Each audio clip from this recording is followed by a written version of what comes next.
এই পৃথিবী ছেড়ে চলে গেলেন কবি হেলাল হাফিজ। তিনি জন্মগ্রহণ করেছিলেন 7 অক্টোবর 1948 বড়তলী আটপাড়া নেত্রকোনায়। প্রেম ও দ্রোহের কবি হিসেবেই তিনি পরিচিত। তিনি পেশায় ছিলেন সাংবাদিক, সাহিত্য সম্পাদনা কবি।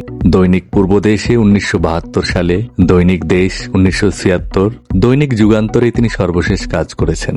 তার বিশেষ বিশেষ কাব্যগ্রন্থের মধ্যে যে জলে আগুন জ্বলে 1986, কবিতা 71, বেদনাকে বলেছি কেদনা 2019 সালে।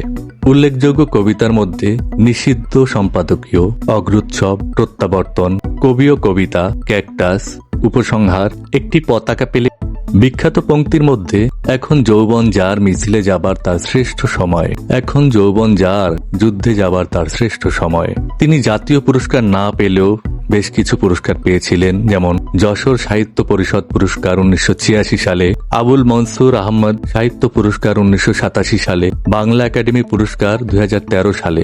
তিনি মৃত্যুবরণ করেন 13 ডিসেম্বর 2024। মিরপুরের শহীদ বুদ্ধিজীবী কবরস্থানে কবি হেলাল হাফিজের দাফন সম্পন্ন হয়েছে।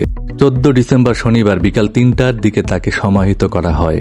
এর আগে বাংলা একাডেমিতে কবির প্রথম জানাজা ও জাতীয় প্রেস ক্লাবে দ্বিতীয় জানাজা অনুষ্ঠিত হয়। সেখানে শ্রদ্ধা নিবেদন করেন কবির আত্মীয় স্বজন ও ভক্ত অনুরাগী সহ বিশিষ্ট জনেরা। কবিকে শ্রদ্ধা জানাতে বাংলা একাডেমিতে ছুটে আসেন সাংস্কৃতিক উপদেষ্টা মুস্তফা সারোয়ার ফারুকী।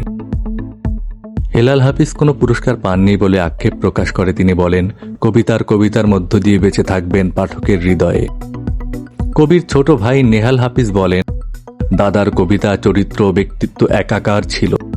উনার অকাল মৃত্যুতে আমরা পরিবারের একজন সদস্য হারালাম, সেই সঙ্গে সাহিত্য জগতে একটি নক্ষত্র হারালাম।